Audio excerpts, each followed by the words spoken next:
నీటి కథల్లో మనం ఈరోజు కథల బాలల గురించి ఒక కథ చెప్పుకుందామా? ఏంటిది కూడా కథ పేరు రాజధర్మం.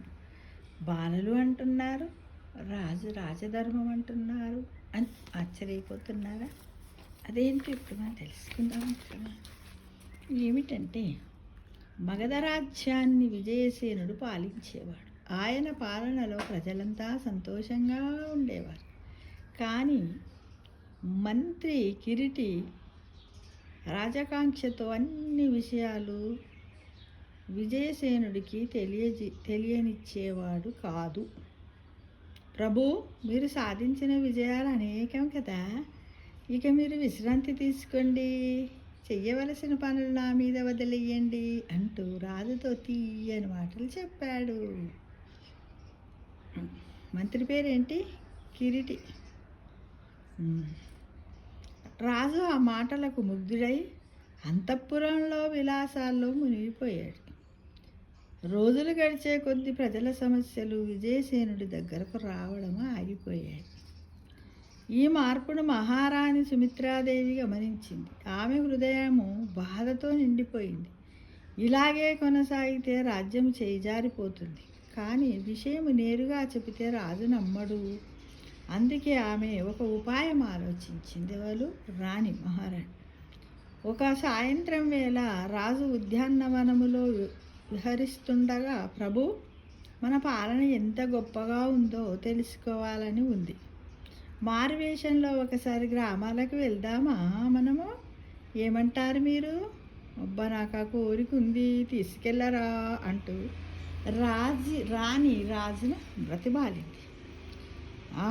అద్భుతమైన ఆలోచన మహారాణి, అద్భుతమైన ఆలోచన, రేపే వెళ్దాం అన్నాడు మహారాజు. మరుసటి రోజు మారువేషాలలో ఇద్దరు దగ్గరలోని గ్రామానికి చేరుకున్నారు. ఊర్లో రచ్చబండ చుట్టూ గ్రామస్తులు కూర్చొని మాట్లాడుకుంటున్నారు. రాజు రాణి కూడా అక్కడ కూర్చొని మాటలు కలిపారు. అయ్యా, మన రాజుగారి పాలన బాగుంది కదా, ఏ సమస్యలు లేవు కదా? పక్కనున్న వృద్ధుడిని మెల్లగా అడిగింది మహారాణి. బాగుందని ఎవరు చెప్పారమ్మాయి? రాజుగారు మన ఇష్టాలు అడగకుండానే ఆయనకు నచ్చినట్టు చేస్తున్నారు. మనకు ఏమి కావాలో చెప్పే అవకాశమే లేదు. మంత్రి గారు ఏమి చెప్తే అదే ఆజ్ఞ అవుతుంది, బాధగా అన్నాడు అక్కడ రచ్చబండ మీద ఉన్నటువంటి వృద్ధుడు. ఎవరితో అన్నాడు? అమ్మాయి వేషంలో ఉన్న మహారాణితో అన్నాడు. రాజు ఆ మాటలు విని ఆశ్చర్యపోయాడు. కాసేపు అయ్యాక ఇద్దరు రాజభవనానికి తిరిగి వచ్చారు. ఎవరు? మారువేషంలో ఉన్న మహారాజు, మహారాణి ఇద్దరు. మరుసటి రోజు విజయసేనుడి ఆదేశముతో కోట బయట ఒక ఫిర్యాదుల పెట్టే ఏర్పాటు చేశారు. ప్రజలు తమ సమస్యలు చీటీపై రాసి పెట్టెలో వేయొచ్చు. నేనే స్వయంగా వాటిని చదివి చర్య తీసుకుంటాను అని చాటింపు వేయించాడు. 2 రోజుల తర్వాత భటులతో పెట్టె తెరిపించగా ఒక్క చిట్టి కూడా లేదు. ఇదేమిటి, ప్రజలకు సమస్యలు లేవా అని రాజు ఆశ్చర్యపోయాడు. ప్రభు, మనము మళ్ళీ అదే గ్రామానికి వెళ్ళి నిజం తెలుసుకుందాం అని రాణి మళ్ళీ సలహా ఇచ్చింది. ఇద్దరు మారువేషములో అదే రచ్చబండ దగ్గరకు చేరారు. ఎవరు? మహారాణి, మహారాజు. ఇప్పుడు ఫిర్యాదులు పెట్టే వచ్చింది కదా, మన సమస్యలు చెప్పుకునే అవకాశం ఉంది కదా అని రాణి అక్కడున్న వారిని ప్రశ్నించింది. అవును, పెట్టే వచ్చింది, కానీ మన లేఖలు రాజుగారికి చేరే దారి లేదని ఆయనకు తెలియదు అని ఎగతాళిగా అన్నాడు ఒక యువకుడు. మరుసటి రోజు ఒక లేఖ రాసి సాధారణ వ్యక్తిలా వేషం మార్చుకొని ఫిర్యాదుల పెట్టె దగ్గరకు వెళ్ళాడు విజయసేనుడు. మంత్రిగారి ఆజ్ఞ, సామాన్యులు ఇక్కడికి రావద్దు, వెళ్ళిపో అంటూ భటులు అడ్డుకున్నారు. మంత్రి కిరీటి తనను ప్రజలకు విరోధిని చేసి రాజ్యాన్ని తన చేతికి తీసుకోవాలనుకుంటున్నాడని రాజుకు అర్థమయ్యింది. తక్షణమే రాజు మారువేషం తొలగించాడు. మహారాజును చూసి భటులు భయంతో వణికిపోయారు. ఆ తర్వాత కిరీటిని బంధించి తగిన శిక్ష విధించాడు.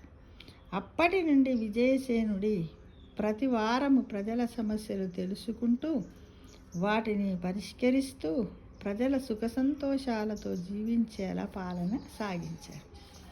ఎంత మహారాజైనప్పటికీ, ఎంత తెలివి ఉన్నప్పటికీ, మంత్రి ఎవరైనా మనకు సలహా ఇస్తే వాళ్ళ సలహాలను తీసుకోవాలి. కానీ వాళ్ళు చెప్పిన వాళ్ళు నాకంటే బాగా చేస్తారనో, మనకున్న తెలివిని పక్కన పెట్టేసి చెప్పుడు మాటలు పట్టుకుంటే చెడేవురా అంటారు కదా.